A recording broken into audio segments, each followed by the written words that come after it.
Hello, Rich Brome from Phone Scoop here, taking a quick look at Huawei's Mate 10 and Mate 10 Pro, the company's latest top-end phones. We usually like the Mate series, but this year Huawei is going up against some very tough competition. The Mate 10 and Mate 10 Pro are remarkably similar, but differ in some odd ways. It's almost as if two different teams at Huawei were tasked to design the same phone. The two phones look quite similar.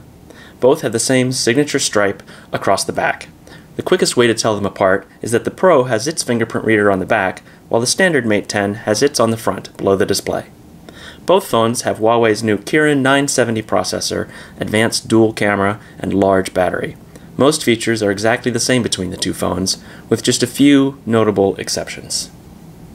The regular Mate 10 has a large 5.9-inch LCD with Quad HD resolution and a 16:9 aspect ratio.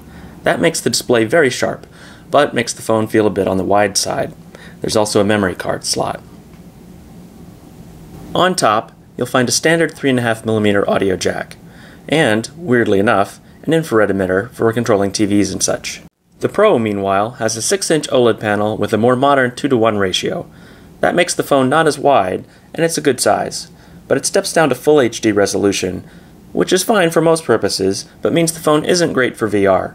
The Pro also lacks a 3.5mm audio jack and a memory card slot, although it gains water resistance. It also has an infrared emitter. The camera system includes laser focusing and optical stabilization. The main lens offers 12 megapixels and an impressive f1.6 aperture. The secondary camera is monochrome and assists with exposure as well as depth sensing for the blurred background effect. The camera app includes automatic modes, indicated by a little icon in the top left. When you point it at flowers, it automatically enters flower mode. Ditto for plants, food, pets, sunsets, etc. Huawei makes a big deal of it, but Sony has had a feature like this for years. There's also full manual mode and a standard set of other modes. You can even download additional modes that didn't come preloaded.